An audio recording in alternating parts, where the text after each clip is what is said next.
नमस्कार विद्यार्थी मित्रांनो, स्वागत आहे तुम्हा सर्वांचं आपल्या विदर्भ आयुष्य ऑफिशियल यूट्यूब प्लॅटफॉर्मवर.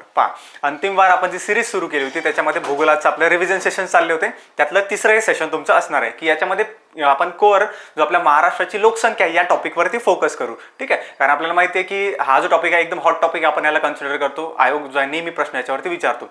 अशी आकडेवारी पाहूया, काही टॉपचे जिल्हे वगैरे त्याच्याबद्दल आपण माहिती घेऊया. ठीक आहे, की जे म्हणजे आतापर्यंत एक्झाममध्ये विचारले गेलेले असं तुम्ही म्हणा, किंवा म्हणजे समोर ती आकडेवारी तुम्हाला आणखी कोणत्या कोणत्या ठिकाणी विचारल्या जाऊ शकते. हे जे लेक्चर आहे हे तुम्ही आणखी कधी पाहू शकता, जेव्हा एक्झामच्या एक दिवस आधी किंवा 2 दिवस आधी आपण म्हणजे रिकॉल करत असतो डेटा, बरोबर आहे, तेव्हा हे लेक्चर तुम्ही पाहिलं तर आणखी बेस्ट होऊन जाईल. म्हणजे ठीक आहे, आता तर तुम्ही बघाच, पण त्याच्यानंतर तुम्ही एकदा रिव्हिजन म्हणून या सेशनला आणखी एकदा तुम्हाला बघायचं आहे.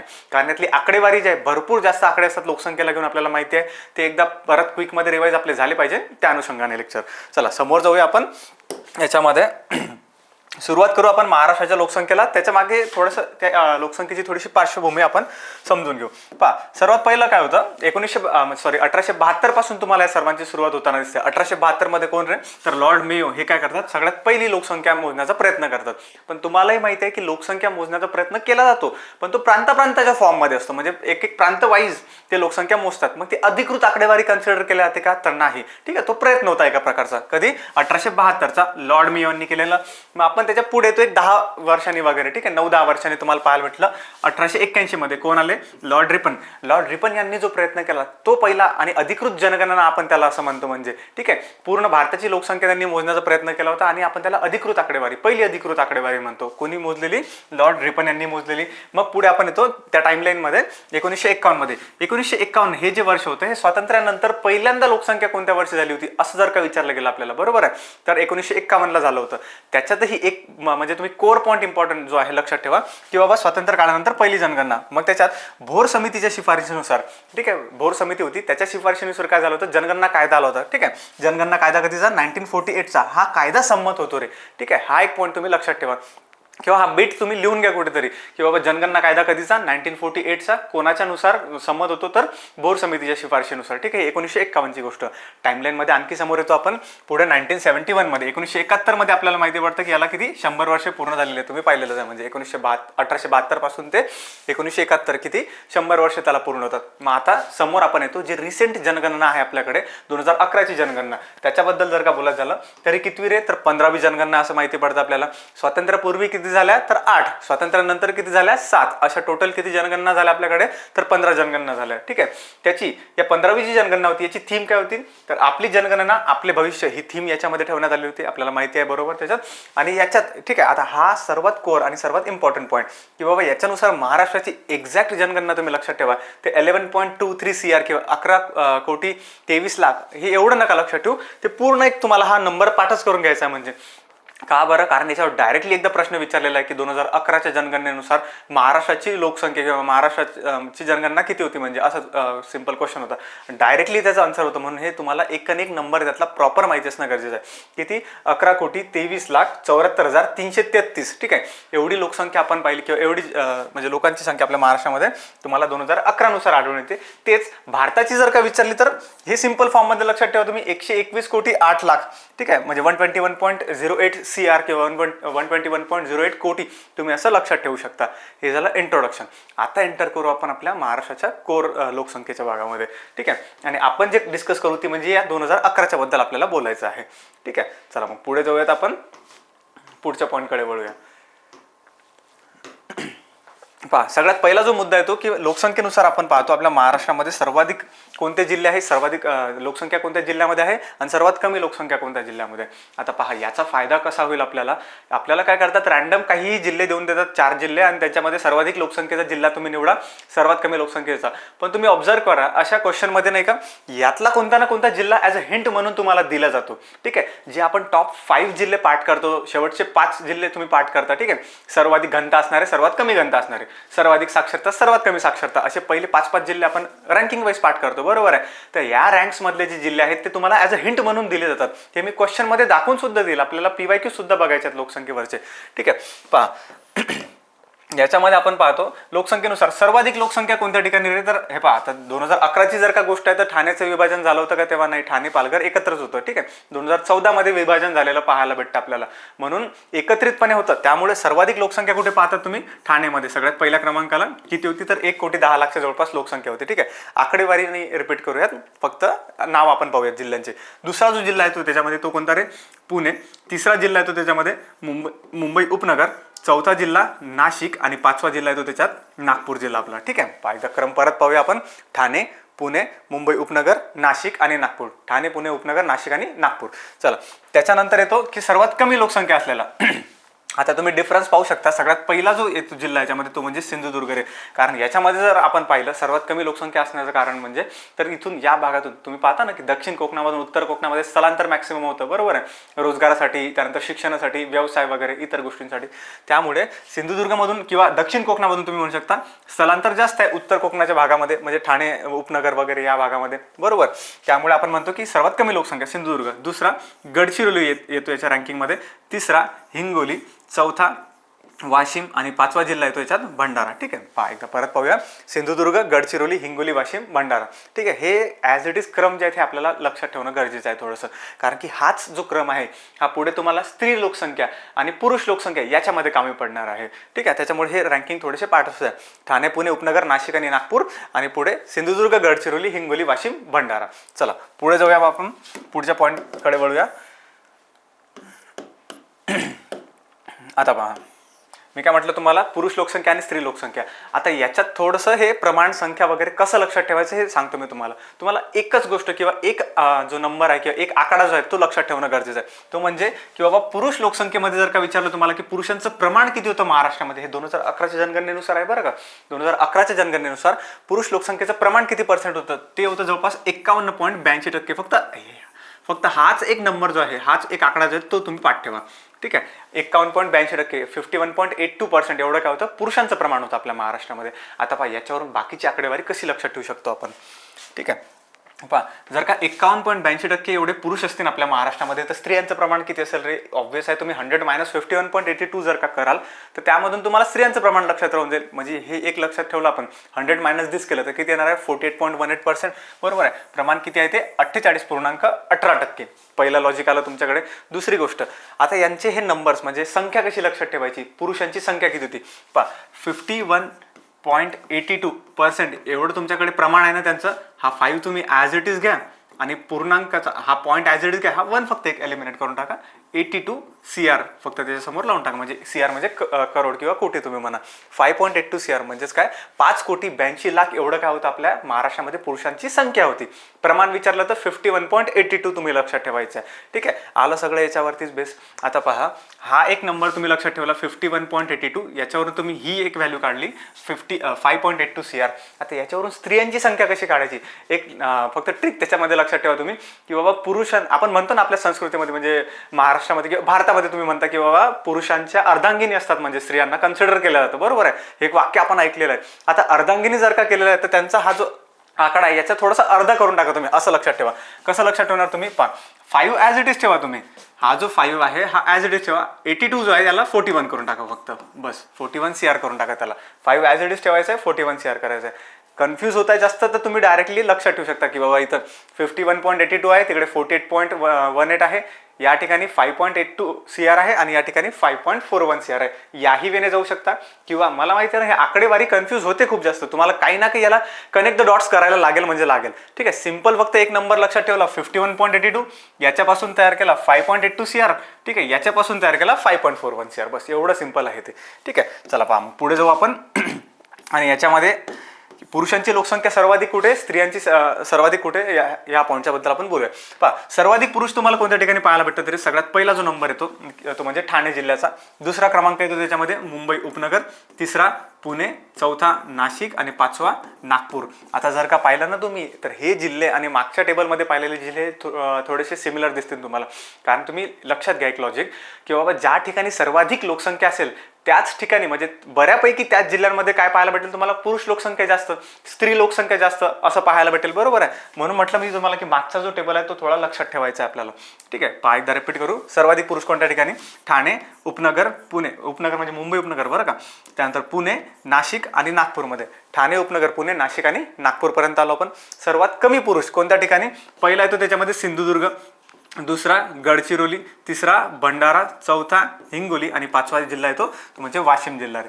ठीक आहे, सिंधुदुर्ग, गडचिरोली, भंडारा, हिंगोली, वाशिम. आता तसं जर का पाहिलं तर हा क्रम मागच्या सारखा सेम आहे, फक्त भंडारा जो चौथ्या क्रमांकाचा होता तो आता इथे तिसऱ्या क्रमांकाला आलेला आहे या ठिकाणी. ठीक आहे, असं काहीतरी तुम्ही थोडं थोडं लिंक करत चला. सिंधुदुर्ग, गडचिरोली, भंडारा, हिंगोली आणि वाशिम जिल्हा पाहायला भेटतो आपल्याला. आता पहा, स्त्री लोकसंख्येला घेऊन काय एक प्लस पॉईंट आपल्याकडे. ठीक आहे, स्त्री लोकसंख्येमध्ये हे सर्वाधिक लोकसंख्या आणि सर्वात कमी लोकसंख्येचे जे टेबल्स आहेत आपले, दोन जे कॉलम्स आहेत तुमच्याकडे, हे ॲज इट इज कॉलम उचलून काय करायचे तुम्हाला इथे ठेवायचे. म्हणजे पहा तुम्ही, ठीक आहे, सर्वाधिक लोकसंख्या ठाणे, पुणे, उपनगर, नाशिक आणि नागपूर. सर्वाधिक स्त्रिया पहा, ठाणे, पुणे, उपनगर, नाशिक आणि नागपूर. झालं काम इझी. त्यानंतर पाहिजे सर्वात कमी लोकसंख्या, सिंधुदुर्ग, गडचिरोली, हिंगोली, वाशिम, भंडारा. इथे सुद्धा सिंधुदुर्ग, गडचिरोली, हिंगोली, वाशिम आणि भंडारा तुम्हाला पाहायला भेटते. ठीक आहे, सिंधुदुर्ग, गडचिरोली, हिंगोली, वाशिम आणि भंडारा या क्रमाने तुम्ही लक्षात ठेवू शकता. ठीक आहे, सर्वाधिक पॉप्युलेशनचे जे दोन टेबल होते इथं फक्त थोडे थोडे चेंजेस आहेत. ठीक आहे, म्हणून म्हटलं मी तुम्हाला की हा व्हिडिओ एकदा तुम्हाला एक्झामच्या पूर्वी 1-2 दिवस पूर्वी तुम्ही म्हणू शकता. ठीक आहे, 1 तासाचा वगैरे व्हिडिओ राहील, तो फक्त पाहून घ्यायचा आपल्याला. चला पुढे जाऊयात. मग स्त्री लोकसंख्या आणि पुरुष लोकसंख्या, प्रमाण आणि संख्या तुमच्या लक्षात आलेलं आहे, कसं लक्षात ठेवायचं पहा. पुढे इम्पॉर्टंट पॉईंट होतो त्याच्यामध्ये, तो म्हणजे लोकसंख्येची घनता. याच्यावर पाहतो आपण की क्वेश्चन मॅक्सिमम फ्रेम झालेले आहेत. पहा थोडीफार आकडेवारी पाहू. सगळ्यात पहिला 2001 मध्ये जर का आपण पाहिलं तर लोकसंख्येची घनता किती होती रे, महाराष्ट्राच्या बद्दल आहे बरं काय. महाराष्ट्राची लोकसंख्येची घनता किती होती, 315 होती आपण पाहतो. 2011 मध्ये 365 वर होती ती. बरोबर आहे, 2011 मध्ये घनता किती होती, 365. आता मला सांगा, याच्यामध्ये तुम्हाला काहीतरी गॅप्स दिसून येतात ना. बरोबर आहे, 315 होती, वाढून काय झालेली, 365 झालेली आहे. म्हणजे कितीने वाढलेली आहे रे, जवळपास लोकसंख्येची घनता ही 50 ने काय झालेली आहे, वाढलेली आहे. 50 ने वाढ, हा एक हॅशमध्ये पॉईंट लक्षात ठेवा तुम्ही. 50 ने लोकसंख्येच्या घनतेमध्ये काय झालेली आहे, वाढ झालेली पाहायला भेटते. आता भारताची जर का विचारली तर लोकसंख्येची घनता किती, डायरेक्टली 382. हा पॉईंट आपल्याला लक्षात ठेवायला लागेल. हा बिट याच्यावरती क्वेश्चन विचारलेला एकदा. ठीक आहे, PYQs मध्ये पाहूयात आपण.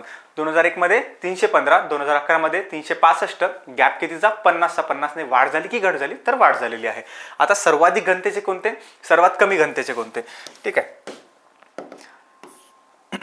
पहा सर्वाधिक घनतेचे कोणते तुम्हाला दिसून येतात, तर जे सी कोस्ट म्हणजे आपलं जे पश्चिम किनारपट्टीला लागून असणारे आहेत ते त्याच्यामध्ये मॅक्सिमम इन्क्लूड होताना दिसतील तुम्हाला. किंवा तुम्ही म्हणू शकता आपला पश्चिम महाराष्ट्र, त्यानंतर किनारपट्टीला लागून असणारे जिल्हे, ज्याच्यामध्ये सगळ्यात पहिला पहा कोणता, मुंबई उपनगर पाहायला भेटतो तुम्हाला. दुसरा मुंबई शहर पाहायला भेटतो. तिसरा ठाणे. पहा तिन्ही जे जिल्हे आहेत ते कोस्टलवाले. त्यानंतर मग पश्चिम महाराष्ट्रातले. ठीक आहे, चौथा येतो त्याच्यामध्ये पुणे आणि पाचवा येतो त्याच्यामध्ये कोल्हापूर. आणि हे आपल्याला बऱ्यापैकी माहिती आहे की कोस्टल का, म्हणजे कोस्टल रिजनमध्ये का बरं घनता, कारण की त्या ठिकाणी तुम्हाला बिझनेस जे आहे ते एकवटलेले दिसून येतात, थोडेसे व्यवसाय वगैरे. आणि हा जो भाग आहे हा तुम्हाला इतिहासापासूनच म्हणजे एकदम काय म्हणतो आपण त्याला की बाबा डेव्हलप्ड थोडासा आपल्याला पाहायला भेटतो. ठीक आहे, या ठिकाणी रश थोडासा जास्त पाहायला भेटतो आधीपासूनच एकदम. म्हणून घनता त्या ठिकाणी सर्वात जास्त उपनगर, शहर, ठाणे, पुणे, कोल्हापूर. एक आणखी हिंट देतो तुम्हाला की मुंबई उपनगर आणि शहरला घेऊन थोडंसं आपण कन्फ्यूज होतो. ज्या ठिकाणी तुम्हाला घनता आणि साक्षरता विचारतील, घनता आणि साक्षरतेच्या बद्दल जेव्हा बोललं जाईल, साक्षरता. ठीक आहे, आणि त्याच्यामध्ये ठीक आहे त्याच्यामध्ये सुद्धा कोणता बिट की सर्वाधिक घनता कोणत्या ठिकाणी आणि सर्वाधिक साक्षरता कोणत्या ठिकाणी. ठीक आहे, सिमिलर वर्ड्स आहेत ना थोडेसे, यमक म्हणतो आपण त्याला. बरोबर आहे, घनता आणि साक्षरता कोणत्या कोणत्या ठिकाणी जास्त, तर ते मुंबई उपनगर तुम्ही पहिल्या क्रमांकाला ठेवा. ठीक आहे, मुंबई उपनगर पहिल्या क्रमांकाला ठेवा. हा बिट तुम्ही मस्त लक्षात ठेवा. घनता आणि साक्षरता म्हटलं की पहिला मुंबई उपनगरच असला पाहिजे सर्वाधिक मध्ये. सर्वाधिक घनता मुंबई उपनगर, सर्वाधिक साक्षरता मुंबई उपनगर. ठीक आहे, पहा पुढे जाऊया. सर्वात कमी घनता. आता सर्वात कमी घनता असणारे कोणते कोणते पाहायला भेटतात रे. ठीक आहे, तर याच्यामध्ये पहा सगळ्यात पहिला जो जिल्हा आहे तो म्हणजे गडचिरोली जिल्हा. जवळपास 74 व्यक्ती प्रति चौरस किमी एवढीच घनता तुम्हाला पाहायला भेटेल. त्यानंतर दुसरा क्रमांक आहे तो सिंधुदुर्गचा, तिसरा चंद्रपूर, चौथा रत्नागिरी आणि पाचवा यवतमाळ जिल्हा याच्यामध्ये पाहायला भेटतो. ठीक आहे, पहिला जो आहे गडचिरोली हा तुमच्या लक्षात राहून जाईल, कारण की अति कमी घनता म्हणजे एकदम कमी घनता तुम्हाला पाहायला भेटेल. त्याच्यामध्ये कोड कसा लक्षात ठेवू शकता, गडचिरोली तर पहिला लक्षात राहतो, ऑब्विस आहे, SCR. ठीक आहे, या कोडने तुम्ही लक्षात ठेवू शकता याला, गडचिरोली. त्यानंतर SCR आणि यवतमाळ फक्त एक लक्षात ठेवायचं आपल्याला. का बरं हे SCR लिहिलेलं आहे, कारण की त्याच्या वरतीच जेव्हा आपण पाहतो समजा, ठीक आहे, अति कमी घनतेच्या वरती येणारा थोडंसं मध्यम घनतेच्या याच्यामध्ये तुम्हाला जर का म्हटलं कोणते जिल्हे आपल्याला पाहायला भेटतील, ठीक आहे, तर ते हे जिल्हे आहेत थोडीशी जास्त घनता. गडचिरोली जो आहे म्हणजे तुम्हाला म्हणता येईल की 100 ते 200 एवढ्या घनतेमध्ये आपल्याला 100 पेक्षा कमी घनता, ठीक आहे. गडचिरोली जो जिल्हा आहे याच्यामध्ये 100 पेक्षा कमी. आणि हे जे जिल्हे आहेत सिंधुदुर्ग, चंद्रपूर आणि रत्नागिरी यांच्यामध्ये जर का पाहिले तर 100 ते 200 एवढी घनता. आणि यवतमाळमध्ये जर का पाहिलं तर 200 ते 300 मध्ये, ठीक आहे. असे कॅटेगरायझेशन त्याचे होतात. म्हणजे आपण जेव्हा घनतेचे विभाग पाहतो जवळपास 6 एक विभाग पडतात घनतेच्या नुसार, ठीक आहे. त्यामध्ये हे कॅटेगरीज येतात. म्हणून लक्षात ठेवायचं, पहिला गडचिरोली, त्यानंतर SCR यवतमाळ एक लक्षात ठेवू शकतो आपण. गडचिरोली, त्यानंतर दुसरा सिंधुदुर्ग, चंद्रपूर, रत्नागिरी आणि यवतमाळ, ठीक आहे. क्लिअर आहे घनता. आपल्याला हे थोडेसे नंबर आपल्याला लक्षात ठेवायचे आहेत. 2001 मध्ये 315, 2011 मध्ये 365. चला पुढे जाऊया. पुढचा पॉईंट आपण डिस्कस करू. लिंग गुणोत्तर. आता हा एक नेहमी चर्चेतला मुद्दा राहिलेला आहे. लिंग गुणोत्तरला घेऊन आणि बाल लिंग गुणोत्तर दोन्ही याच ठिकाणी आपण पाहू. पण याच्यात मी म्हणजे फोर्स करेल तुम्हाला की हे जी आकडेवारी आहे थोडीशी कठीण दिसेल तुम्हाला, पण हे पाठ करून ठेवा, तुम्ही कुठेतरी लिहून ठेवा. लायब्ररीमध्ये आपण त्या नोट्स नाही का लिहित, ठीक आहे, छोट्या छोट्या आपल्या स्टिकी नोट्स, ठीक आहे, त्याच्यावरती कुठेतरी तुम्ही ही आकडेवारी लिहून ठेवा. सलग तुम्ही पहा ही आकडेवारी, कारण की हे कधी याच्यातलं काय विचारून घेतील किंवा मल्टी लायनरमध्ये कधी कोणता नंबर विचारून घेतील आपल्याला याचा काही अंदाजा नाही. पहा लिंग गुणोत्तर पाहत असताना 2001 मधून आपण पाहतो. 2001 मध्ये किती उत्तर आहे तर 992 होतं. 2011 मध्ये किती होतं 929 होतं. भारताचं लिंग गुणोत्तर विचारलं तर 943. आता याच्यातही हे आयोग विचारून बोर झाला. आता हे भरपूर वेळा झाला ना याच्यावरती प्रश्न विचारून. जर का विचारलं तुम्हाला ग्रामीणचं लिंग गुणोत्तर सांगा तर 952 सांगायचं आपल्याला, आणि शहरीचं लिंग गुणोत्तर विचारलं तर 903 सांगायचं आपल्याला, ठीक आहे. परत एकदा रिपीट करू. 2001 मध्ये 922, 2011 मध्ये 929, भारताचं 943, ग्रामीणचं 952 आणि शहरीचं 903, ठीक आहे. या वेळेने तुम्ही लक्षात ठेवू शकता. 922, 929, 943, त्यानंतर 952 आणि 903. फक्त हे वरचे क्रम तुमचे ॲज इट इज लक्षात राहिले पाहिजे. 2001, 11 भारत, ग्रामीण आणि शहरी, ठीक आहे. पहा सर्वाधिक मध्ये पाहूया. सर्वाधिक लिंग गुणोत्तर कोणत्या ठिकाणी.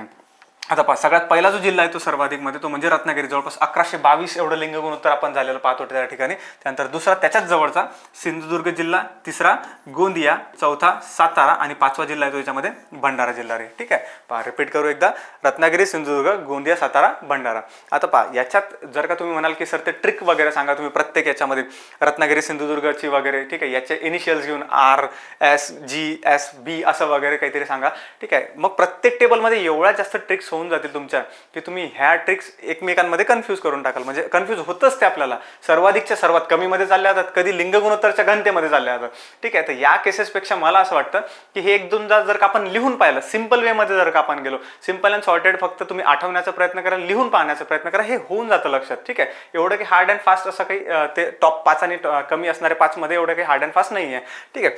पहा रत्नागिरी, सिंधुदुर्ग, गोंदिया, सातारा, भंडारा हे सर्वाधिक मध्ये. आता पहा हे जे टॉप 5 जिल्हे आहेत हेच फक्त पाठ तुम्ही ठेवा. का बरं, कारण की याच्यातला कोणता ना कोणता जिल्हा, जसं की साताऱ्यावर क्वेश्चन आलेला आहे एकदा, ठीक आहे, हा आपण पाहूया जेव्हा क्वेश्चन दाखवतो मी तुम्हाला.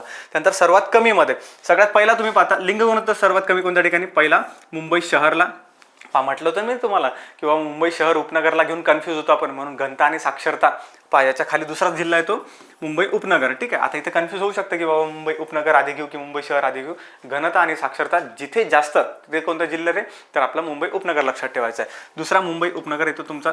तिसरा ठाणे जिल्हा, चौथा पुणे आणि पाचवा जिल्हा आहे तो सर्वात कमी लिंग गुणोत्तरमध्ये तो म्हणजे बीड जिल्हा तुम्हाला पाहायला भेटतो, ठीक आहे. मुंबई शहर, उपनगर, ठाणे, पुणे आणि बीड, ठीक आहे. आणि हे इथं तुम्ही एक लॉजिक लावू शकता की बाबा या ठिकाणाहून काय होत आहे, मॅक्सिमम स्थलांतर होतं पुरुषांचं या ठिकाणी, म्हणून इथं स्त्रियांची संख्या जास्त असणार आहे. त्यामुळे ऑटोमॅटिकली लिंग गुणोत्तर जास्त. स्त्रियांची संख्या नॉर्मल जरी असली तरी स्थलांतरामुळे पुरुषांची संख्या त्या भागामध्ये अधिक वाढून गेलेली, आणि त्यामुळे तुम्हाला काय पाहायला भेटतं, लिंग गुणोत्तर तिथे कमी पाहायला भेटणार, ठीक आहे. चला पहा पुढे जाऊया आता आपण. हे झालं साधारण लिंग गुणोत्तराच्या बद्दल. पण बाल लिंग गुणोत्तराच्या बद्दल जर का आपण बोललो, ठीक आहे, 0 ते 6 वर्ष वयोगटातील जे बालक असतात त्यांचं लिंग गुणोत्तर म्हणजे बाल लिंग गुणोत्तर. त्यांची सुद्धा थोडेफार आकडेवारी पाहून घेऊ. 2001 मध्ये हे लिंग गुणोत्तर किती होतं रे, ठीक आहे. पहा एक पॉईंट मी सांगायचा विसरलो होते, तो म्हणजे कोणता. 2001 मध्ये पाहिलं होतं तुम्ही 922 होतं साधारण लिंग गुणोत्तर. 2011 मध्ये 929 होतं. यांच्यामध्ये काहीतरी गॅप दिसतोय ना तुम्हाला. लिंग गुणोत्तर वाढलेलं आहे की कमी झालेलं आहे ते तुम्हाला वाढलेलं दिसून येईल. किती युनिट्सने रे तर 7ने ते वाढलेलं दिसून येते, ठीक आहे. 7+ लिहितो इथे, 7ने काय झालेलं आहे वाढलेलं आहे. 7 आणि 2 बरोबर 9 तुमच्या लक्षात राहून जाईल म्हणजे, ठीक आहे. पहा आता याच्यावरून लक्षात आलं मला. 2001 मध्ये बाल लिंग गुणोत्तर विचारलं तर किती सांगणार, 913 सांगा. 2011 मध्ये किती होतं रे तर 894 तुम्हाला पाहायला भेटतं. मग या केसमध्ये काय झालेलं आहे, वाढ झालेली आहे की घट झालेली आहे. ठीक आहे, आधी जास्त होतं आता कमी झालं. याचा अर्थ काय, आता बाललिंग गुणोत्तरामध्ये तुम्हाला घट झालेली पाहायला भेटते. मायनसच्या फॉर्ममध्ये दाखवूया. मग घट कितीने झाली, तर 19 युनिट्सने घट झालेली आहे जवळपास ती. ठीक आहे, असं तुम्हाला लक्षात ठेवायचं आहे. 2001 मध्ये 913, 2011 मध्ये 894, घट कितीने झाली तर 19 युनिट्सने घट झाली. आता याच्यात भारताचं बाललिंग गुणोत्तर विचारलं तर 918 सांगायचं आपल्याला. ठीक आहे, भारताचं बाललिंग गुणोत्तर 918. भारताचंही थोडंफार पोर्शन त्याच्यामध्ये कव्हर करू. आता पहा, जर का विचारलं की बाबा बालकांचं प्रमाण आपल्या महाराष्ट्रामध्ये असणाऱ्या बाललिंग गुणोत्तर कन्सिडर करताना बालकांचं प्रमाण तुम्हाला किती पर्सेंट पाहायला भेटतं एकूण लोकसंख्येच्या 2011च्या आकडेवारीनुसार, तर किती पर्सेंट, 11.9% फक्त. ठीक आहे, एवढे बालक आहेत आपल्या महाराष्ट्रामध्ये 2011 नुसार. मग आपण त्यात पाहतो की सर्वाधिक लिंग गुणोत्तर असणारे 3 जिल्हे सर्वात कमी. पहिला जो आहे सर्वाधिक लिंग गुणोत्तर तो येतो गडचिरोली जिल्हा, दुसरा त्याच्या जवळचाच गोंदिया जिल्हा आणि तिसरा येतो त्याच्यामध्ये चंद्रपूर जिल्हा रे. ठीक आहे, सर्वाधिक लिंग गुणोत्तर मध्ये गडचिरोली आहे, चंद्रपूर, त्यानंतर गडचिरोली, गोंदिया आणि चंद्रपूर. सर्वात कमी जिथं तुम्हाला बाललिंग गुणोत्तर पाहायला भेटतं तो कोणता पहिला येतो त्याच्यामध्ये बीड जिल्हा, दुसरा जळगाव जिल्हा आणि तिसरा अहिल्यादेवीनगर. याच्यामध्ये 3 जिल्हे जरी लक्षात ठेवले तरी चालेल, कारण की हे चर्चेचे जे राहतात त्याच्यात ते गडचिरोलीला, गोंदियाला घेऊनच तुम्हाला क्वेश्चन विचारतील किंवा इकडे बीड जळगावच तुम्हाला मॅक्सिमम पाहायला भेटेल क्वेश्चन मध्ये जर का आला बाललिंग गुणोत्तरला घेऊन. क्लिअर आहे इथपर्यंत सगळ्यांना? चला पुढे चालायचं, आपण पाहूया पुढच्या क्वेश्चनकडे, पुढच्या पॉईंटकडे जाऊया. पहा, आता हा एक मुद्दा आहे जो कन्फ्यूज करू शकतो आपल्याला थोडासा, आणि याच्यावर प्रश्न सुद्धा विचारलेला आहे एकदा. जो क्वेश्चन विचारला गेला तो पूर्ण डेटा इथं आहे, किंवा याच्यातून जर का म्हणजे ग्रामीण किंवा शहरीला जर का घेऊन क्वेश्चन विचारायचा असला तर या स्लाइडवरून क्वेश्चन येईल तुम्हाला 100%. ठीक आहे,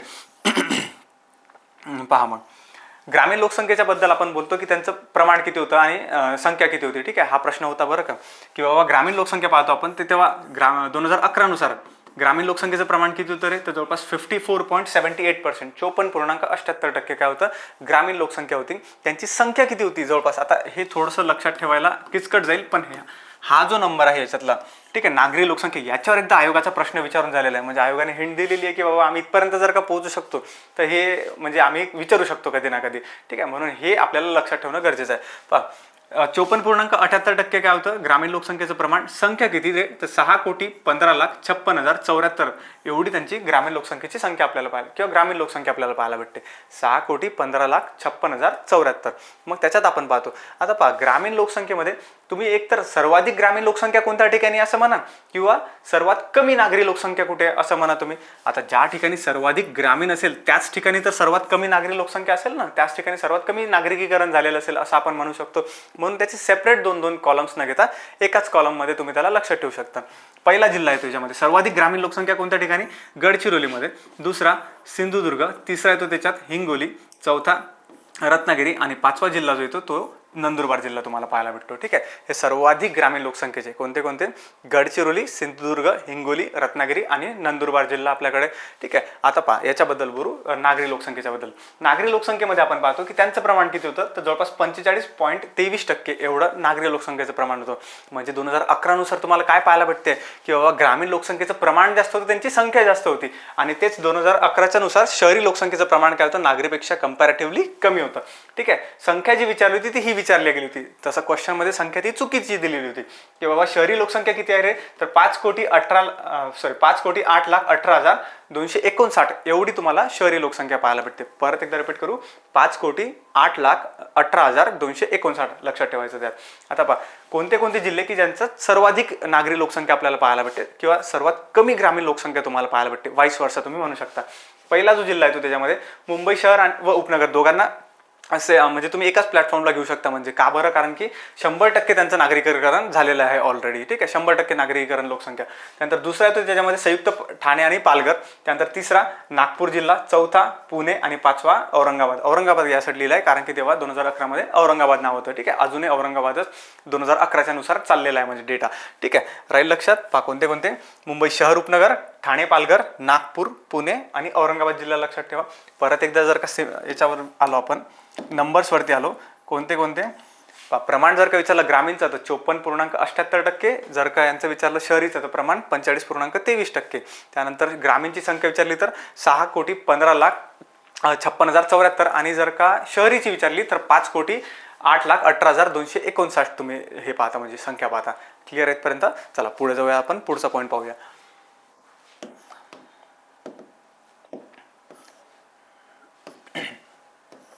पहा आता येतो साक्षरतेला घेऊन, ठीक आहे. याच्यावर सुद्धा प्रश्न आपण पाहिलेले आहेत. पहा साक्षरतेमध्ये सुद्धा इम्पॉर्टंट आकडेवारी पाहू सगळ्यात पहिला. पहा 2001 मध्ये जर का तुम्हाला विचारलं साक्षरता किती होती महाराष्ट्राची, बरं का, 2001 मध्ये महाराष्ट्राची साक्षरता किती होती तर 76% होती, जवळजवळ 76% आपण म्हणतो. त्यानंतर 2011 मध्ये ती काय झालेली आहे तर 82% झालेली आहे. आता हे तुम्ही 88 आणि 34 नाही जर लक्षात ठेवले, 76 आणि 82 जरी लक्षात राहील तुमच्या, तरी तुम्ही क्वेश्चन सॉल्व्ह करू शकाल, ठीक आहे. मग आता मला सांगा 2001 मध्ये 76% होती, 11 मध्ये 82% आहे, मग काही वाढ झालेली आहे की काहीतरी घट झालेली आहे? तर ऑब्झर्व करू शकता तुम्ही याच्यामध्ये काय झालेली आहे, वाढ झालेली आहे. कितीने वाढ झाली तर जवळपास 6% काय झालेली आहे, वाढ झालेली आहे. आधी 76 होती, आता 82% झाली, म्हणजे आपल्या साक्षरतेमध्ये काय झालेली आहे 6% ने वाढ झाली. पुढे आपण बोलतो की आता या 2011 नुसार, ठीक आहे, 2011 मध्ये हे जे 82% साक्षर आहे आपल्या महाराष्ट्रातले लोक, ठीक आहे, 82.34% जे लोक साक्षर आहेत, त्याच्यामध्ये पुरुषांची टक्केवारी किती आहे साक्षरतेची आणि महिलांची टक्केवारी किती आहे, ठीक आहे. हे पॉईंट्समध्ये नाही जरी लक्षात राहिले तरी चालेल, पण पहिले दोन जे नंबर्स आहेत, ठीक आहे, पूर्ण संख्या जी आहे ती तरी लक्षात ठेवा तुम्ही. किंवा पुरुष साक्षर किती होते 88%, किंवा मग तुम्ही म्हणू शकता 88.38%, ठीक आहे.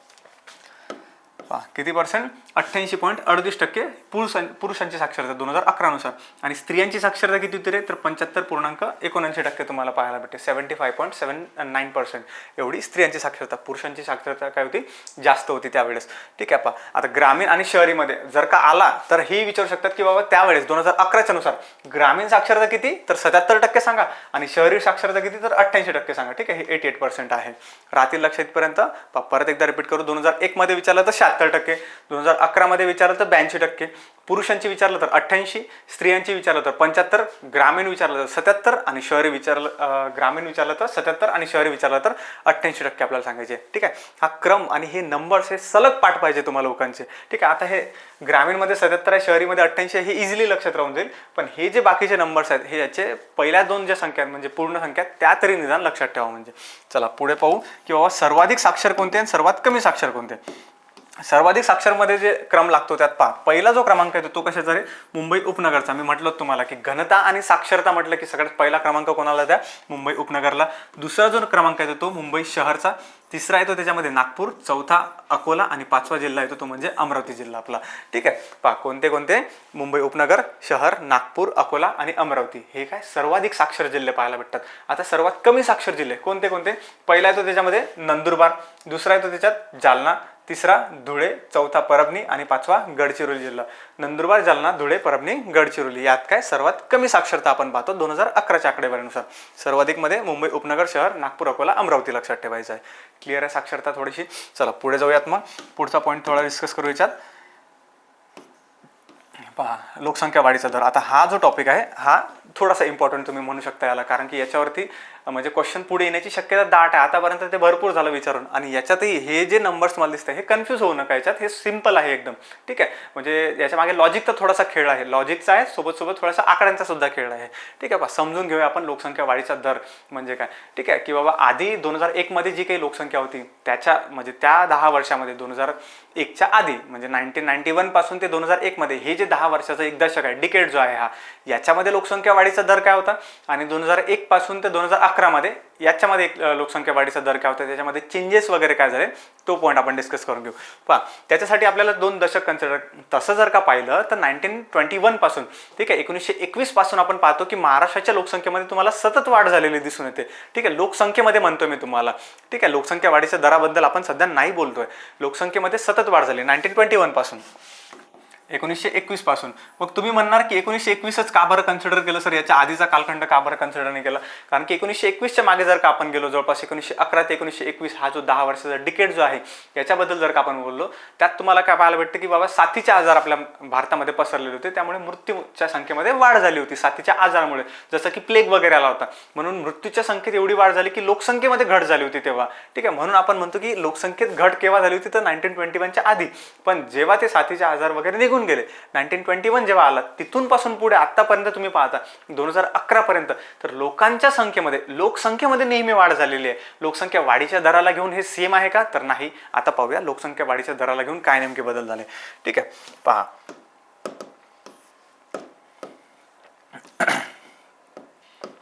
लक्षात घ्या, त्यासाठी 2 डिकेड कन्सिडर करा, 10 वर्षाचे कालखंड कन्सिडर करा. सगळ्यात पहिला 1991 पासून ते 2001 पर्यंतचा, ठीक आहे, 1991 ते 2001, आणि दुसरा 10 वर्षाचा कालखंड 2001 पासून ते 2011 पर्यंतचा. आता जर का तुम्हाला विचारलं की बाबा हा जो 10 वर्षाचा कालखंड आहे 1991 ते 2001, याच्यामध्ये लोकसंख्या वाढीचा दर काय होता, तर तो दर होता एक 22.73%, ठीक आहे, 22.73%, म्हणजे 22% लोकसंख्या वाढत होती असं तुम्ही म्हणू शकता. आधी 100 लोक होते, तर नंतर 122 लोक झाले, 22% वाढलं, ठीक आहे. आणि तोच दर जो आहे, तोच दर तुम्हाला काय पाहायला भेटतो 2001 ते 2011, हा जो 10 वर्षाचा कालखंड आहे याच्यामध्ये किती पर्सेंट होता रे, तर 15.99% होता. म्हणजे दर काय झालेला, कमी झालेला तुम्हाला पाहायला भेटतो थोडा. संख्यावरती बोलू, म्हणजे लोकांची संख्या, लोकसंख्येच्या बद्दल जर का म्हटलं तर आता 2001 मध्ये, 2011ची आकडेवारी तर आहे आपल्याकडे. जर का तुम्हाला विचारलं 2001 मध्ये लोकसंख्या किती होती, तर किती सांगणार तुम्ही, जवळपास 9.69 CR सांगा, किंवा 9 कोटी 69 लाख तुम्ही म्हणू शकता 2001 मध्ये. महाराष्ट्राच्या बद्दल बरं का, हे सगळं काही महाराष्ट्राच्या बद्दल. महाराष्ट्राची लोकसंख्या 2001 मध्ये किती, 9 कोटी 69 लाख, 9.69 CR तुम्ही म्हणा. आणि तेच आता आपल्याकडे नंबर आहेत किंवा आता किती आहे आपल्या महाराष्ट्राची, तर 11 कोटी 23 लाख, 11.23 CR लोकसंख्या आहे आपली आता, बरोबर आहे. याच्यावरून तुम्ही काय ऑब्झर्व करता की बाबा लोकसंख्येमध्ये, संख्येमध्ये काय झालेली आहे रे, वाढ झालेली आहे. आधी 9 कोटी होती, आता 11 कोटी झाली. पण तेच जर का तुम्ही दर पाहिला, रेट पाहिला, तर आधी 22% होता आणि आता 15% झालेला आहे. म्हणजेच काय, लोकसंख्या वाढीचा दर घसरलेला आहे. मग जेव्हा आपण यातला डिफरन्स घेतो, ते 22% इकडे 15%, जेव्हा तुम्ही याच्यातला डिफरन्स घ्याल, याला वजा कराल, तेव्हा तुम्हाला काय पाहायला भेटतं की लोकसंख्या वाढीचा जो दर आहे तो कितीने कमी झालेला आहे. आणि याच्यावर आहे आपल्याला प्रश्न, लोकसंख्या वाढीचा दर जो आहे तो कितीने कमी झाला, तो 6.74%ने घटला आहे, म्हणून त्याला मायनस लिहिला आपण. असंही विचारू शकतात तुम्हाला की बाबा लोकसंख्या वाढीचा जो दर आहे तो ऋणात्मक आहे मागच्या 10 वार्षिक वाढीपेक्षा, म्हणजे असं म्हटलं तर, ठीक आहे. ऋणात्मक म्हणजे काय, निगेटिव्ह तुम्ही त्याला म्हणा.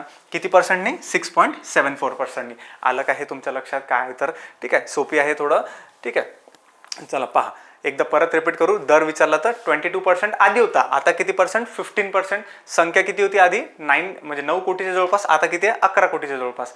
दर जो आहे तो घटलेला आहे, लोकसंख्या जी आहे ती वाढलेली सांगायची आपल्याला, ठीक आहे. हे झालं बेसिक्स. त्यानंतर आणखी थोडासा डेटा याच्यामध्ये, ठीक आहे. पहा की बाबा जर का हाच दर विचारला आपल्याला की बाबा लोकसंख्या वाढीचा दर, पण त्याचा ग्रामीण दर किती पर्सेंट होता, तर तो 10%ने लोकसंख्या वाढत होती आपली, ठीक आहे. आणि शहरी दर किती पर्सेंट होता, तर 23% होता. म्हणजे ग्रामीण भागामध्ये लोकसंख्या वाढीचा दर हा कमी होता, शहरी भागामध्ये जास्त होता. कारण आपण पाहतोय ना, शहरी भागामध्ये स्थलांतराचं प्रमाण आता जास्त झालेलं आहे, त्यामुळे शहरी भागामध्ये लोकसंख्या साहजिक आहे, जास्त वाढणार, जास्त दराने वाढणार, म्हणून इकडे 23% लक्षात ठेवायचं. ग्रामीण भागामध्ये 10% फक्त दर होता, ठीक आहे. आता येऊया की बाबा याच्यामध्ये जर का पाहिलं, क्रमात जर का आपण पाहिलं, तर पहिलं असं कोणतं राज्य आहे की ज्याच्यामध्ये सर्वाधिक दर होता, भारताला घेऊन म्हटलं तर, ठीक आहे, किंवा लोकसंख्या वाढीचा दर सर्वाधिक होता 2011 मध्ये. असं कोणतं राज्य, तर मणिपूर राज्य. आणि सर्वात शेवटचं राज्य की ज्याने ऋणात्मक दर म्हणजे दाखवला, ठीक आहे, तर ते नागालँड राज्य होतं. नागालँडने काय केलं होतं की ऋणात्मक म्हणजे लोकसंख्या वाढीचा जो दर होता तो निगेटिव्ह होता त्या ठिकाणी. मग आपण बोलतो सर्वाधिक दर कोणत्या ठिकाणी, सर्वात कमी दर कोणत्या ठिकाणी. लोकसंख्या वाढीचा दर जो आहे तो सर्वाधिक कोणत्या कोणत्या जिल्ह्यांमध्ये होता. सगळ्यात पहिला जो जिल्हा येतो त्याच्यामध्ये तो येतो ठाणे, दुसरा जिल्हा येतो त्याच्यामध्ये पुणे, तिसरा औरंगाबाद जिल्हा, चौथा नंदुरबार आणि पाचवा जिल्हा येतो याच्यामध्ये नाशिक जिल्हा रे, ठीक आहे. ठाणे, पुणे, औरंगाबाद, नंदुरबार आणि नाशिक जिल्हा लक्षात ठेवायचा आपल्याला. चला, आणि सगळ्यात कमी दर जो आहे तो कोणत्या ठिकाणी, पहिला जो क्रमांक पाहतो आपण तो म्हणजे मुंबई शहरचा, दुसरा रत्नागिरी, तिसरा सिंधुदुर्ग, चौथा वर्धा, पाचवा भंडारा जिल्हा आपल्याला लक्षात ठेवायचा आहे. मुंबई शहर, रत्नागिरी, सिंधुदुर्ग, वर्धा आणि भंडारा यांनी काय केलं, सर्वात कमी दर तुम्हाला दाखवला, ठीक आहे. लक्षात राहील इथपर्यंत लोकसंख्या वाढीचा जो दर आहे तो क्लिअर आहे सर्वांना. चला मग पुढे जाऊया आपण.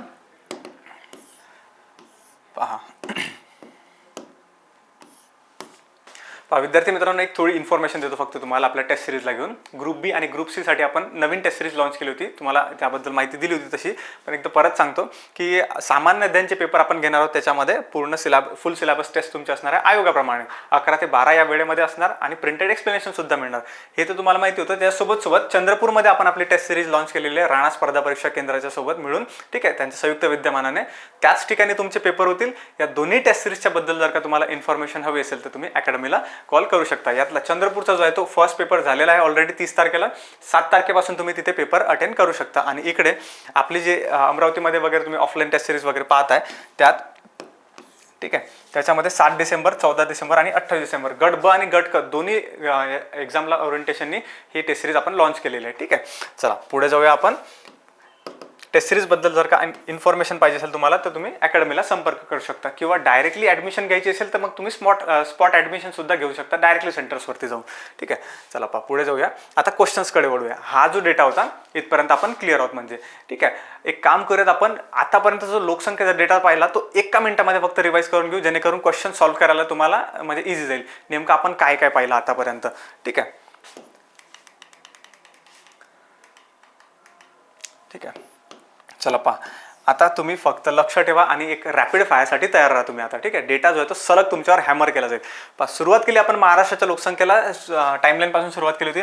1872 मध्ये पाहिलं की लॉर्ड मेयो यांनी सुरुवात केली. त्यानंतर 1881 मध्ये लॉर्ड रिपन आला होता. 1981 1951 जो होता याच्यामध्ये आपण पाहतो की स्वतंत्र भारताची पहिली जनगणना, की ज्याच्यात तुम्ही भोर समिती लक्षात ठेवली. जनगणना कायदा 1948चा होता, बरोबर. 1971 मध्ये काय झालं, 100 वर्ष पूर्ण होता. तर 2011 मध्ये 15वी लोकसंख्या होती आपली. स्वातंत्र्यापूर्वी झाल्या 8, नंतर झाल्या 7, एकूण 15. थीम काय होती, आपली जनगणना आपले भविष्य थीम ठेवण्यात आली होती. त्याच्यातही महाराष्ट्राची लोकसंख्या किती, तर 11,23,74,333 तुम्ही पाहिली. ठीक आहे, चला पुढे जाऊया. 121.08 CR एवढी जी आहे आपल्या भारताची लोकसंख्या.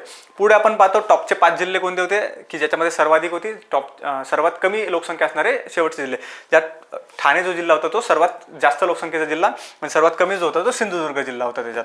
ठीक आहे, पुढे आपण येतो पुरुष लोकसंख्येला घेऊन. यात तुम्हाला एकच पॉईंट सांगितलं होता, 51.82 एवढा पॉईंट फक्त लक्षात ठेवा, प्रमाण. त्याच्यावरूनच तुम्ही काय काढलं, स्त्रियांचं प्रमाण काढलं, 48.18% काढलं. त्यानंतर 51.82 वरूनच आपण त्यांची संख्या सुद्धा काढली पुरुषांची, 5.82 CR, आणि त्याच्यावरूनच तुम्ही स्त्रियांची संख्या काढली, त्याला अर्ध केलं म्हणजे 5.41 CR एवढी काय आहे तर आपल्या स्त्रियांची संख्या तुम्हाला महाराष्ट्रामध्ये पाहायला भेटते. मग आपण पाहिलं सर्वात जास्त पुरुष आणि सर्वात कमी पुरुष कोणत्या ठिकाणी, सर्वाधिक स्त्रिया आणि सर्वात कमी स्त्रिया. लोकसंख्येची घनता 2001 मध्ये विचारलं तर 315 सांगा, 2011 मध्ये विचारलं तर 365 सांगा. गॅप कितीचा, 50चा. 50ने घट झाली की वाढ झाली, तर 50ने वाढ झालेली पाहायला भेटते आपल्याला. भारताची विचारली तर 382 सांगायची आहे. सर्वाधिक घनता मुंबई उपनगर शहर, ठाणे पुणे कोल्हापूरला. सर्वात कमी गडचिरोली SCR लक्षात ठेवायचं, गडचिरोली SCR यवतमाळ. ठीक आहे, गडचिरोली, त्यानंतर सिंधुदुर्ग, चंद्रपूर, रत्नागिरी आणि यवतमाळ जिल्हा. पुढे आपण पाहतो लिंग गुणोत्तर, बाल लिंग गुणोत्तर. ठीक आहे, याच्यासाठी एक क्विक रिव्हिजन आहे, कारण आकडेवारी भरपूर पाहिली ना आपण. 2001 मध्ये 9:2, 2011 मध्ये 9:9. भारताची विचारली तर 9:43. ग्रामीण जर का विचारली तर 9:52 आणि शहरी जर का विचारली तर 9:03 सांगायची आपल्याला, बरोबर. आता बाल लिंग गुणोत्तर 2001 मध्ये विचारलं तर 913, 2011 मध्ये 894. भारताचं किती होतं तर 918 होतं जवळपास. आणि त्यांचं प्रमाण किती होतं, बालकांचं प्रमाण किती होतं तर 11.9% एवढं प्रमाण होतं. बाल लिंग गुणोत्तर सर्वात कमी कोणत्या ठिकाणी रे, बीड जळगाव अहिल्यादेवीनगरला, सर्वात जास्त गडचिरोली, गोंदिया, चंद्रपूरला. ठीक आहे, आणि याच्यामध्ये सर्वाधिक तुम्हाला माहिती आहे रत्नागिरी, सिंधुदुर्ग, गोंदिया, सातारा, भंडारा, आणि सर्वात कमी मुंबई शहर, उपनगर, ठाणे, पुणे, बीडला असणार आहे.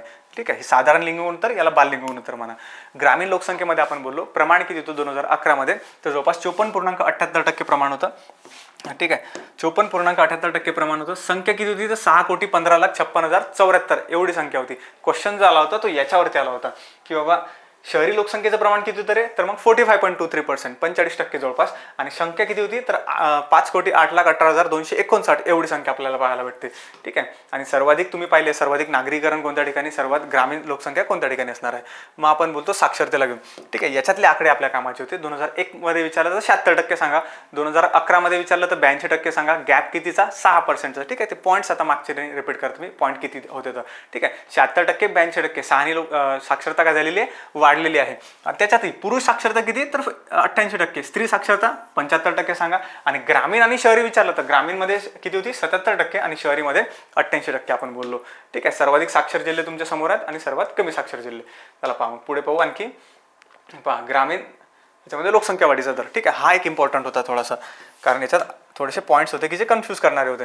आपण पाहिलं की 1991 ते 2001 मध्ये दर किती होता 22%. आता हा लोकसंख्या वाढीचा दर 15.99%, म्हणजे दर घसरलेला आहे. किती पर्सेंटने, 6.74%. याला तुम्ही ऋणात्मक म्हटलं किंवा 6.74% काय लोकसंख्या वाढीचा दर घसरलेला दिसून येतो, आपल्याला घटलेला दिसून येतो.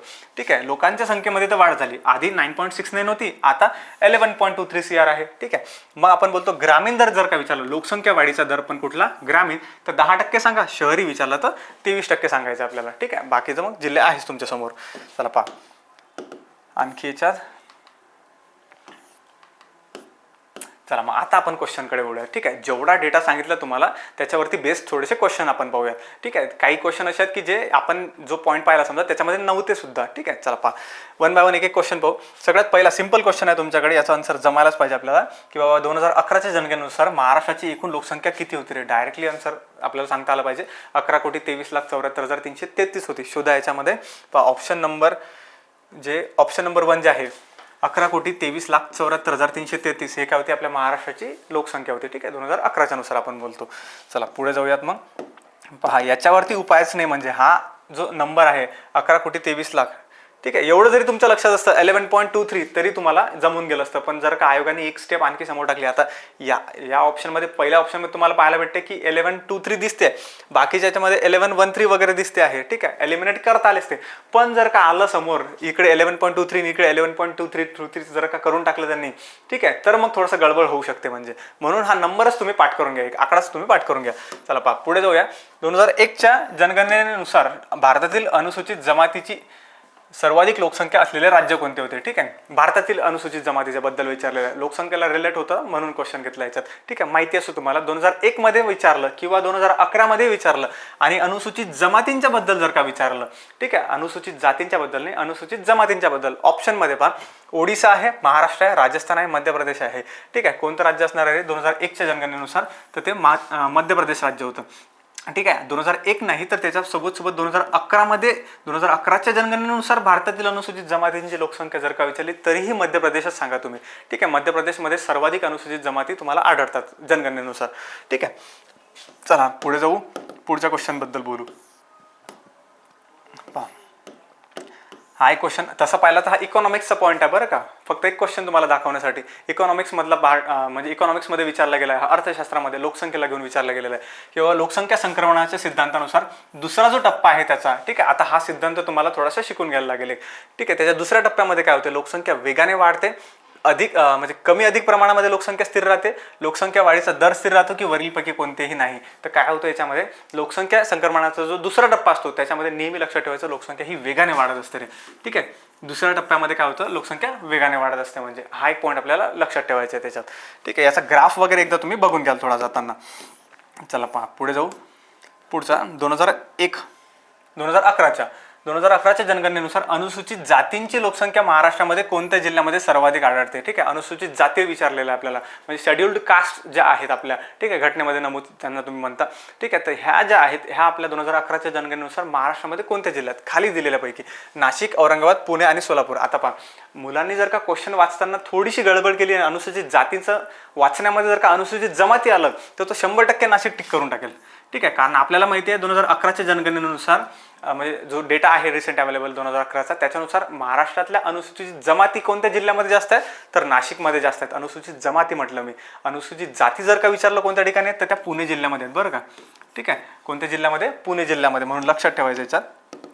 ठीक आहे, क्वेश्चन जो विचारलेला आहे आपल्याला की बाबा 2011 नुसार अनुसूचित जातीची लोकसंख्या कोणत्या ठिकाणी तर पुण्याला, पण जर का अनुसूचित जमाती विचारलं 2011 नुसार तर नाशिक जिल्हा त्याच्यामध्ये लक्षात ठेवायचा.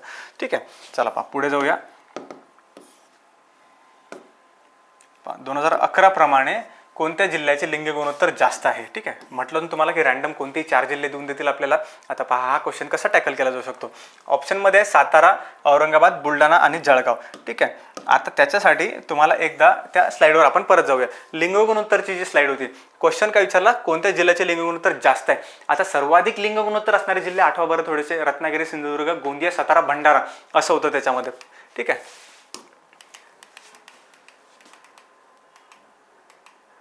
पहा सर्वाधिक लिंग गुणोत्तर मध्ये कोणते, रत्नागिरी, सिंधुदुर्ग, गोंदिया, सातारा, भंडारा. आला इथे सातारा. ठीक आहे, म्हणजे साताऱ्यामध्ये काय होतं सर्वाधिक टॉप 5 मध्ये होता ना सातारा. मग ऑप्शन मध्ये जर का तुम्हाला दिसते आहे याच्यात ऑप्शन मध्ये आपल्याला दिसते क्लिअरली की बाबा सातारा जिल्हा दिलेला आहे त्याच्यामध्ये आणि बाकीचे जिल्हे त्याच्यामधले टॉप 5 मधले नाही आहेत, तर ऑब्व्हियस आहे कोणतं ऑप्शन असणार होतं आपलं तर सातारा जिल्हा याच्यामध्ये काय सर्वाधिक लिंग गुणोत्तर आपल्याला पाहायला भेटेल. ठीक आहे, अशा वेळी आपण सॉल्व्ह करू शकतो त्याला. ठीक आहे, चला पहा पुढे जाऊ, नेक्स्ट क्वेश्चनच्या बद्दल बोलू. पहा परत एकदा जनगणना 2011 प्रमाणे महाराष्ट्रातील 0 ते 6 वर्ष वयोगटातील लोकसंख्येचे लिंग गुणोत्तर किती आहे? 0 ते 6 वर्ष वयोगटातलं म्हणजे कोणतं विचारलं? साधारण विचारलं की बाललिंग गुणोत्तर विचारलं? बाललिंग गुणोत्तर सांगायचं. ऑप्शनमध्ये बघा 894 आहे, 864 आहे, 854 आहे, 898 आहे. लक्षात आहे की नाही आहे? पहिले किती होतं? 913 वगैरे होतं, नंतर 19ने घट झाली होती, 894 वरती आलो होतो आपण, बरोबर आहे. ऑप्शन नंबर 1 जे आहे याच्यामध्ये काय असणार? आपलं करेक्ट आन्सर असणार आहे 2011च्या नुसार 0 ते 6 वर्ष वयोगटातील 894 होतं. ठीक आहे, पहा मिसलेनियस क्वेश्चन आले कारण की याच्या खालीच हा होता. म्हणजे दुसरं शिखर कोणतं होतं? तर ते साल्हेर होतं. ठीक आहे, पहा 2011च्या जनगणनेनुसार खालीलपैकी कोणत्या जिल्ह्यामध्ये स्त्री साक्षरतेचं प्रमाण अधिक आहे? ठीक आहे, रँडम जिल्हे देऊन दिले आपल्याला. मग आता काय स्त्री साक्षरतेसाठी काय वेगळे लिस्ट पाठ करत बसणार आहेत का आपण? लॉजिक थोडंसं लावा. झालं तर आयोग काय करते की बाबा याच्यामध्ये काही ना काही हिंट सोडतेच आपल्यासाठी. पहा याच्यामध्ये हिंट दिलेली आहे, अमरावती, बीड, जालना, नंदुरबार दिलेला आहे आपल्याला. ठीक आहे, आता स्त्री साक्षरतेचं प्रमाण आणि सर्वाधिक विचारलेलं आहे. ठीक आहे, खालीलपैकी कोणत्या जिल्ह्यामध्ये स्त्री साक्षरतेचं प्रमाण अधिक आहे? ठीक आहे, अधिक आहे असं विचारलेलं आहे. मग आता तुम्ही हे आठवण्याचा प्रयत्न करा की बाबा सर्वाधिक साक्षरतेमध्ये कोणते टॉप 5 जिल्हे आपण पाहिले होते, बरोबर आहे. घनता आणि साक्षरता आठवलं की नाही? पहिला मुंबई उपनगर होता, त्याच्यामध्ये दुसरा मुंबई शहर होता. ठीक आहे, पहा एकदा परत पाहूया, साक्षरतामध्ये जाऊ. पहा साक्षरतेमध्ये कोणते कोणते होते? मुंबई उपनगर होतं, मुंबई शहर, नागपूर, अकोला आणि अमरावती होतं. म्हणजे अमरावती ऑप्शनमध्ये दिसते तुम्हाला. आता लॉजिक कसं लावलं जाऊ शकते की बाबा सर्वाधिक साक्षरता जर का अमरावतीमध्ये जास्त आहे, ठीक आहे, तर याचा अर्थ तिथली पुरुष साक्षरता आणि स्त्री साक्षरता म्हणजे ओव्हरऑल साक्षरता काय असेल? जास्त असेल. मग ऑप्शनमध्ये तुम्ही ते ऑप्शन टिक करू शकता ना, कारण की तिथं सर्वाधिक साक्षर जर काय तर तिथल्या स्त्रियाही साक्षर असतील असं तुम्ही कन्सिडर करू शकता. ठीक आहे, पहा मग क्वेश्चनकडे वळू द्या. ठीक आहे, चला आलं इथपर्यंत. पहा खालीलपैकी कोणत्या जिल्ह्यामध्ये स्त्री साक्षरतेचं प्रमाण? ऑप्शनमध्ये कोणतं दिलेलं आहे? पहिलाच अमरावती दिलेलं आहे आपल्याला, बाकी जालना, बीड, नंदुरबार वगैरे होतं, हे एलिमिनेट झाले असते. ऑप्शन नंबर 1 काय झालं असतं? याचं करेक्ट आन्सर झालं असतं. अशा प्रकारे सॉल्व्ह करायचं. पहा लिंग गुणोत्तरमध्ये सुद्धा दाखवलं मी तुम्हाला सातारा, आणि या ठिकाणी आपल्या स्त्री साक्षरतेचं प्रमाण तेही अमरावती. ठीक आहे, तर हे टॉप 5 आणि कमी असलेले जे 5 जिल्हे आहेत, ठीक आहे, हे लक्षात ठेवणं का बरं गरजेचं आहे? तर ह्या हिंट्ससाठी हे गरजेचं आहे म्हणजे. ठीक आहे, चला पहा पुढे जाऊया. नेक्स्ट क्वेश्चनच्या बद्दल डिस्कस करू. पहा हा क्वेश्चन याच्याबद्दल बोललो आपण जेव्हा लोकसंख्या वाढीच्या दराला घेऊन मी सांगत होतो तुम्हाला की बाबा महाराष्ट्र राज्यामध्ये 1911 ते 1921 या दशकामध्ये लोकसंख्या वाढ ही ऋणात्मक होती. याचे कारण काय होते रे? ऋणात्मक होते म्हणजे निगेटिव्ह होती. ठीक आहे, ऑप्शनमध्ये वाचा. त्या काळातील जन्मदर कमी होता, साथीच्या रोगामुळे मृत्यूदरात वाढ झाली होती, पुरामुळे झालेले मृत्यू की औद्योगिकरणाचा अभाव. औद्योगिकरणाचा अभाव कसा काय अफेक्ट करेल त्याला? ठीक आहे, लक्षात घ्या की बाबा का बरं कमी झालं होतं? कारण की साथीच्या रोगामुळे मृत्यूदरामध्ये वाढ झाली होती. ठीक आहे, लोकांचं मरण एवढं होत होतं, मृत्यू एवढे पडत होते, मृत्युमुखी एवढे पडत होते लोक साथीच्या रोगामुळे, लोकसंख्येमध्ये घट पाहायला भेटली आपल्याला. ठीक आहे, म्हणून आपण म्हणतो. आणि मग नंतर जसं 2021 निघून गेलं, 1921 निघून गेलं, तेव्हा 1921 पासून आपण पाहतो की लोकसंख्या सतत वाढत गेलेली आहे. म्हणजे ठीक आहे, एवढी वाढत गेली की आता प्रॉब्लेम होत आहे म्हणजे लोकसंख्येचा आपल्याला. ठीक आहे, महाराष्ट्राला सुद्धा आणि देशाला सुद्धा आपल्या. चला पुढे जाऊया. ऑप्शन नंबर 2 याचं करेक्ट आन्सर राहिलं असतं. पुढे आपण येतो 2011च्या जनगणनेनुसार देशातील लोकसंख्येची घनता. डायरेक्टली पाठ पाहिजे आपल्याला. ठीक आहे, इथं बिलकुल गलती की कोई गुंजाइश नाही, डायरेक्ट असा सीन आहे हा. ठीक आहे, हे पाठच पाहिजे तुम्हाला की देशाची लोकसंख्या विचारली तर 382 सांगा तुम्ही. ठीक आहे, किती आहे ते? ऑप्शन नंबर 4 382 प्रति चौरस किमी आपण म्हणतो म्हणजे. ठीक आहे, महाराष्ट्राची विचारली 2011 नुसार तर किती सांगणार सांगा बरं पटकन? 365. 2001 मध्ये विचारली तर 315. गॅप कितीचा? 50चा. चला पुढे जाऊ, नेक्स्ट क्वेश्चनच्या बद्दल बोलू. हा जो प्रश्न मी म्हणत होतो तुम्हाला, याच्यावर एम्फसाइज करत होतो आपण, विशेष जोर देत होतो. 2011च्या जनगणनेप्रमाणे महाराष्ट्रातील नागरिकीकरणाबाबत कोणते किंवा कोणती विधाने चुकीची आहेत? आता ठीक आहे, पहा ऑप्शनमध्ये पाहतो आपण. नागरी लोकसंख्येची टक्केवारी जी आहे ते 45.23% आहे. मी बोललो होतो तुम्हाला की नागरीमध्ये काय होतं तेव्हा प्रमाण जे आहे ते कमी होतं. ठीक आहे, ग्रामीण भागामध्ये प्रमाण जे होतं ते जास्त होतं. बोललो होतं ना आपण 54% होतं त्या ठिकाणी, या ठिकाणी तुम्हाला 45% पाहायला भेटलं जवळपास.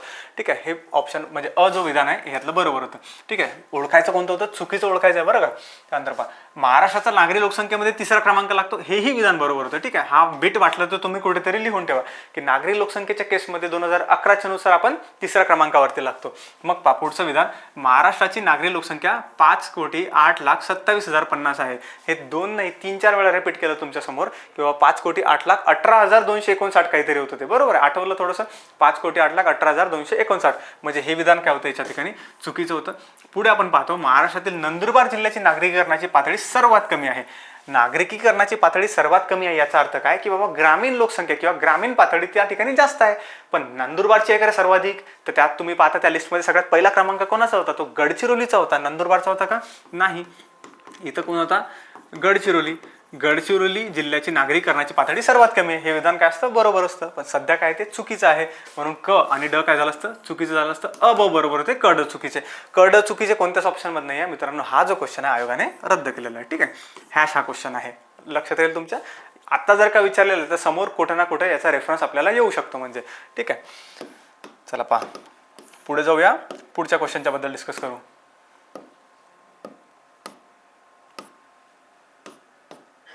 पहा हा जो प्रश्न आहे काय विचारलेला आपल्याला, जनगणना 2001 आणि 2011 प्रमाणे महाराष्ट्र राज्याच्या लिंग गुणोत्तरामध्ये कितीचा फरक आहे. पहा आता विचारलं लिंग गुणोत्तर, आकडेवारी विचारली डायरेक्टली. 2001चं आणि 2011चं म्हणजे 2001चे विचारलं त्याच्यामध्ये.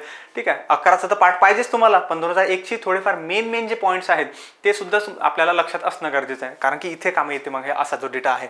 ठीक आहे, आणि तुम्हाला माहिती आहे एक क्वेश्चन म्हणजे 0.25चा इम्पॉर्टन्स आहे आपल्याला, बरोबर आहे. तर एका क्वेश्चन किंवा एका मार्क्सने आपण कुठे जातो म्हणजे निघून. ठीक आहे, म्हणून हे एक पॉईंट जो आहे तो बिट कलेक्ट करायचा आपल्याला. पहा 2001 मध्ये आणि आता पहा या क्वेश्चनला ऑब्झर्व करताना तुम्ही एक गोष्ट ऑब्झर्व करा, बाल लिंग गुणोत्तर विचारलं तुम्हाला किंवा साधारण लिंग गुणोत्तर वगैरे विचारलं का, बाल लिंग गुणोत्तर कुठेच मेन्शन केलं नाही. ना वय मेन्शन केलं 0 to 6, ना बाल लिंग गुणोत्तर असा शब्द मेन्शन केला कुठे. म्हणजे आपल्याला साधारण लिंग गुणोत्तर कन्सिडर करायचं समजा या वेळेला. मग आता 2001 मध्ये पाहता तुम्ही ते किती होतं रे, 9 to 2 होतं. 2011 मध्ये 9 to 9 होतं. ठीक आहे, गॅप कितीचा होता, जवळपास याच्यामध्ये 7चा गॅप होता. ठीक आहे, 7चा गॅप आपण पाहतो. जर का बाल लिंग गुणोत्तराला घेऊन बोललो असतो मी, 2001 मध्ये किती होतं आपल्याजवळ, जवळपास होतं ते पहा 913 आणि 2011 मध्ये 894 होतं. ठीक आहे, याच्यामध्ये गॅप कितीचा होता, 19चा होता. हे बाल लिंग गुणोत्तर 0 to 6 बरं का, 0 to 6च्या बद्दल.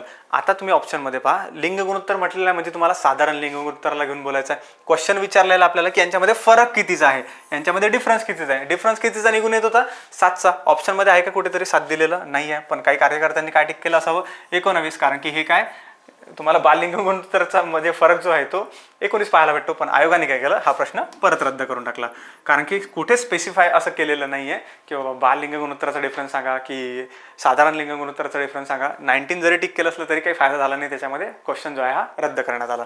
ठीक आहे, चला पुढे जाऊयात, पुढचा प्रश्न पाहूया. ठीक आहे, चला सिंपल क्वेश्चन आहे हा की महाराष्ट्रातील 2011च्या जनगणनेनुसार लोकसंख्येच्या घनतेनुसार पहिले 5 जिल्हे कोणते. घनता म्हटलं, साक्षरता आणि घनता म्हटलं की पहिला जिल्हा कोणता यायला पाहिजे रे, नेहमी उपनगर यायला पाहिजे, उपनगर. ठीक आहे, चला शोधा मग उपनगर. त्याच्यामध्ये मुंबई उपनगर या ठिकाणी मुंबई शहर आहे, एलिमिनेट करून टाका. ठीक आहे, आणि हे लक्षात घ्या आधी पहिले 5 म्हटलेलं म्हणजे असंच लावायचं, बरोबर आहे. ठीक आहे, या ठिकाणी मुंबई उपनगर, ठाणे आलाय, कट करा थोडासा. ठीक आहे, मुंबई उपनगर, त्यानंतर ठाणे, मुंबई शहर, कोल्हापूर आणि पुणे इथे दिलेलं आहे. मुंबई उपनगर, शहर, ठाणे, पुणे, कोल्हापूर. ठीक आहे, हा जो ऑप्शन आहे याच्यामध्ये काय अगदी बरोबर ऑप्शन आहे तुमचा. मुंबई उपनगर, ठाणे, मुंबई शहर, कोल्हापूर, पुणे वगैरे हे थोडंसं मागे पुढे झालं. ठीक आहे, एकदा क्रम आपण चेक करून घेऊया, एकदा क्रम हा चेक करून घेऊया. मुंबई उपनगर, शहर, ठाणे, पुणे, कोल्हापूर. उपनगर, शहर, ठाणे, पुणे आणि कोल्हापूर. साक्षरता, लिंग गुणोत्तर, घनता. ठीक आहे, मुंबई उपनगर, शहर, ठाणे, पुणे आणि कोल्हापूर काय सर्वाधिक घनतेच्या केसमध्ये आपल्याला पाहायला भेटतात. चला थोडंसं आकडेवारी जे आहे ते लक्षात ठेवायचे आपल्याला. याच्यावरती क्वेश्चन आहे 382 आपण आताच पाहिलं म्हणजे. ठीक आहे,